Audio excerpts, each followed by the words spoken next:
नमस्कार दोस्तों, स्वागत है आपका मेरे चैनल पे। दोस्तों, जैसा कि आप जानते हैं कि एचएएल को अभी तक का सबसे बड़ा इंडिजिनस डिफेंस प्रोक्योरमेंट का ऑर्डर मिला है, लेकिन असली टेस्ट तब होगा जब इसका डिलीवरी शेड्यूल सही रहेगा। इसके ऊपर बहुत बड़ी निगाह रहेगी और आज इसी के ऊपर बात करेंगे। चलिए दोस्तों, शुरू करते हैं।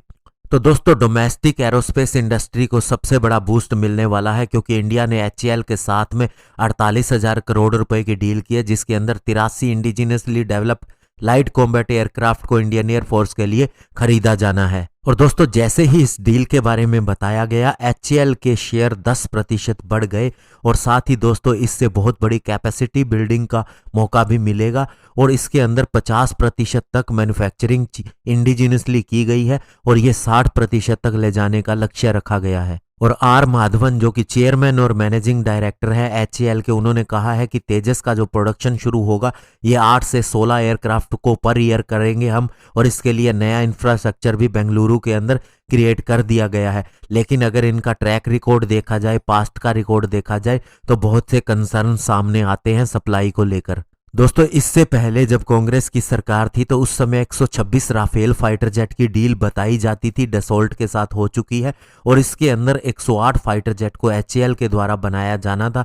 लेकिन एचएएल इसके अंदर जो टाइम लगा रही थी उस हिसाब से डसोल्ट कोई भी गारंटी लेने को तैयार नहीं था और ये डील आगे नहीं बढ़ सकी और इसके ऊपर सारा इल्जाम एचएएल के ऊपर ही लगाया जाता है। और डिफेंस मिनिस्टर उस समय की निर्मला सीतारमण ने भी एक बार कहा था कि ये एयरक्राफ्ट इसलिए नहीं बनाए जा सके क्योंकि डसॉल्ट इनकी गारंटी लेने को तैयार नहीं था जो एचएएल के अंदर मैन्युफैक्चर होंगे। और इससे पहले अगर एचएएल की हिस्ट्री में जाए तो दोस्तों बात करेंगे HTT-40 प्रोग्राम के बारे में, जो कि एक बेसिक ट्रेनर जेट के लिए प्रोग्राम है। ये दोस्तों 2012 के लिए प्रॉमिस किया गया था, लेकिन 5 साल ये डिले हो गया। इसकी 106 यूनिट को खरीदने का प्लान था 2015 के अंदर, लेकिन दोस्तों इसका पहला प्रोटोटाइप 2 फरवरी 2016 को सामने आया और इसका प्रोडक्शन फाइनली लास्ट ईयर ही शुरू हुआ है। और 106 एयरक्राफ्ट की डील अगस्त 2020 के अंदर हुई है और पहले बैच की डिलीवरी माना जा रहा है 2022 के अंदर होगी और टोटल 70 एयरक्राफ्ट माना जा रहा है 2026 तक आ जाएंगे। और उसके आगे भी 36 एयरक्राफ्ट खरीदे जा सकते हैं, लेकिन जब ये HTT-40 इंडियन एयरफोर्स के अंदर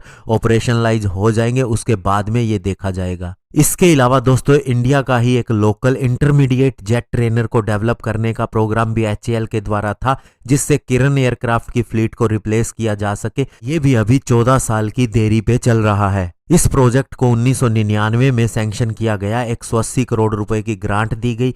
पहली बार इसे फ्रेंच इंजन के साथ में पावर मिली और बाद में दोस्तों रशिया वाले इंजन के साथ में, और माना जा रहा था 2006 तक इसे इनिशियल ऑपरेशनल क्लियरेंस मिल जाएंगी और आईएएफ उसके बाद में इसकी डिलीवरी लेना शुरू कर देगी। लेकिन दोस्तों लास्ट ईयर नवंबर मंथ के अंदर ही इसने एक क्रूशियल फ्लाइट पूरी की है और अभी इंडियन एयरफोर्स की तरफ से कोई भी इशारा नहीं है कि वह इसके अंदर इंटरेस्टेड है भी या नहीं। और इसकी डिले के पीछे भी कारण यह बताया जाता है कि ये एयरक्राफ्ट सर्विस के लिए फिट नहीं था और हर बार फेल होता रहा।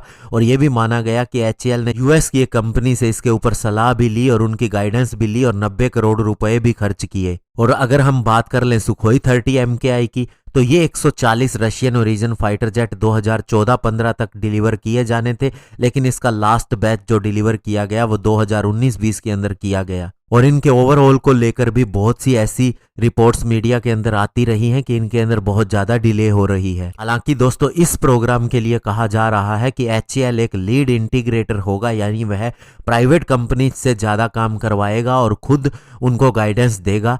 तो इस तरह से हम ये नहीं मान सकते कि इसके अंदर डिले होगी ही हमेशा की तरह। और अभी जिस तरह से नई अपॉर्चुनिटी को लेना एचएएल ने सीख लिया है और जिस तरह से डीआरडीओ और प्राइवेट कंपनीज के सहयोग से सारी चीजें चल रही हैं और जो नया आत्मनिर्भर भारत का माहौल बनाया गया है, तो इसके अंदर डिले होने की कोई संभावना लगती नहीं है। धन्यवाद। जय हिंद।